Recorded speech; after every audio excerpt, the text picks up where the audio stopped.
nigga. What's wrong with you? And you walking around here with salad. Disrespecting, spitting in the womb of your mother. Shameful, nigga. Don't ever come around me with no peckerwood. I might spit in both of y'all's face. Temple of Hathor and Nefertari. This is the first great temple ever built to a woman in Africa by Ramesses II. Thousands of years before the Taj Mahal. Where was you getting respect like this, black woman? You got to come back to your man, because the cracker ain't gonna build you nothing. He might give you a bridge card. He might give you a job and tell you don't hang around your brother. Give you a payoff so you don't come down here and build on this revolutionary science with your father and your brother and your and all the family that you got. Pay your ass off, and you walk around with some fake Gucci glasses on, a leather damn case, and you walk around and you go downtown to little deli contestants with the peckerwood at lunch, and then look at a brother on the street and turn your nose up in the air.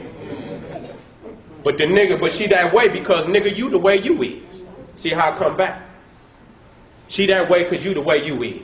If you straighten up, she'll straighten up. If she straighten up, you'll straighten up. It's a balance.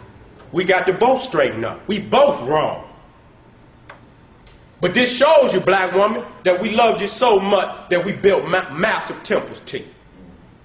Ain't nothing like this nowhere. The Arab ain't never built nothing for an Arab woman. Shit, she got to live in the back barn somewhere. The cracker woman, she still fighting for liberation. They got the women liberation movement. Why the hell you gonna join with her?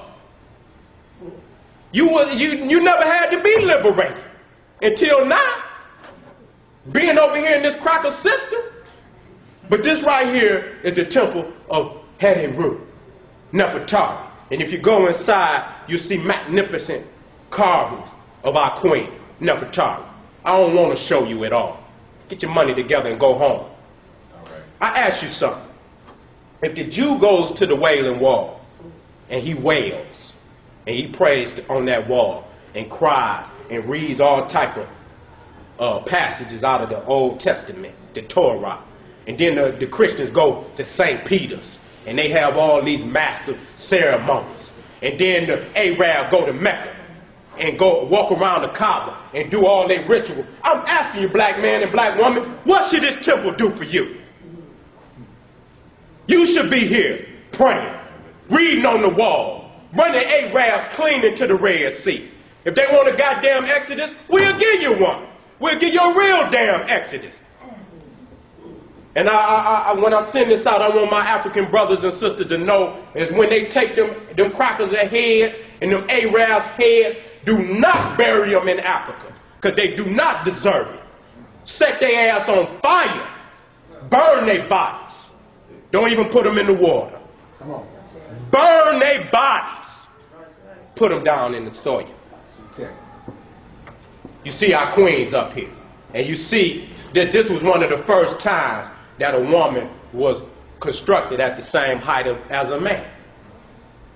A lot of the times in ancient Egypt, they were small. And I don't believe that it was because they disrespected them. But like I said, when you got to Egypt, they began to lose some of that earlier traditions that was in Nubia. But Ramesses Nefertari was the daughter of the Pharaoh of Nubia. So when he stepped to her, he had to step right, because he was building an alliance with Nubia.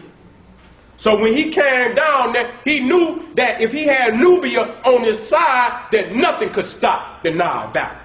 So this was his offering. He said, my brother, king of Nubia, this is how much I love your daughter. And he showed him this temple. He said, now you can take my daughter's hand. Now you can take it. You done right, my brother. And they built an alliance.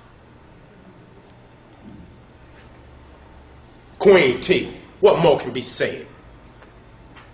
Nothing but a sister. She looked like my grandmother. My grandmother Ruth that then passed on my father's side. Reminds me so much of her, with an afro. She was one of the greatest queens of ancient Egypt. This is Akhenaten's mother. I know it hurt her that, you know, her son went off with a peckerwood, Nefertiti. I'm sorry that I had to come like that. Say that again, please. Nefertiti. She was from Mauritania. I can't hold back on the knowledge because I took an oath. Well, what I say is she was a foreigner. She was not from the royal bloodline of the Nile Valley. Okay. She was a foreigner. She might have had melanin in her skin, but she was a foreigner. And just like you got some brothers that got melanin in their skin, they're the biggest enemies to Africa. That's right. So they sent her in to see all that was going on. And when her daddy came in, she let him know everything, where everything was. That's what they was doing, a fifth column in the nation. She was the mother queen under 3 pharaohs. Her husband, Amenhotep III, under Akhenaten, and under Tutankhamun. She ruled under all 3 of them rulers. She was the mother queen, the most powerful woman in the land. And she even saved Akhenaten from an earlier death. Because when you mess with the craft of Amun-Ra, that's like messing with the Vatican of today. You gonna close down the craft of Amun-Ra? I know she was sitting over Akhenaten and nigga, is you crazy? they already got assassins.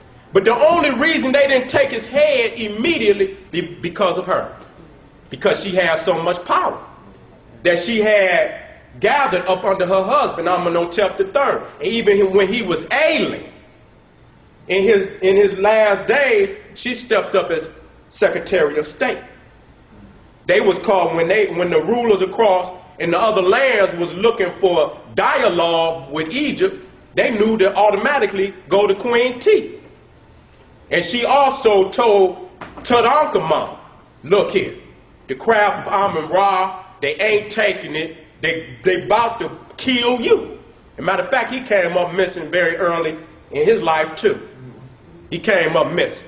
So I don't know if we don't know for a fact, but we know that the craft of Amun-Ra came back up under Tutankhamun because his name was Tutankhaten. And then he changed his name to Amen at the end. So she was one of the mightiest rulers of ancient Egypt. Look at her lips. Now, whoever knocked that head off of there had to be an ignorant, low-life, no-good cracker Arab. Look how, I mean, you can see in the lips how beautiful it would have been. I mean, look at the cuts on that stone. Only a master could have carved that. Look at that. You can't cut that nowadays with a laser. And it's another portrayal of that statue. You know, cracker got no lips like that at all. Now, this is Ankhesenamon. That's Akhenaten's daughter, and that's Tutankhamun. This is who Tut married, because he had to marry that royal bloodline, or he ain't getting on no throne. It's a matrilineal society. We went through the woman. We did not go through the man. You took the name of your mother. Go on Marvy Povich. Look how many niggas get up there and it ain't the dad. You gonna run your bloodline through that? You gonna run your bloodline through that? Do you see any women on there? Who's the mama? No. We know who's the mama. That's the purest bloodline. And then it ties you to your woman. It's like a lock. If the bloodline goes through the woman, you know you got to respect her. Because you ain't going to get on no throne. You ain't going to get, and just like in West Africa, all of those families, you got 200 cousins, 300 aunties, 400 grandmothers. How the hell you going to jump on a woman in a society like that? Man, you'll be getting ass kickings forever.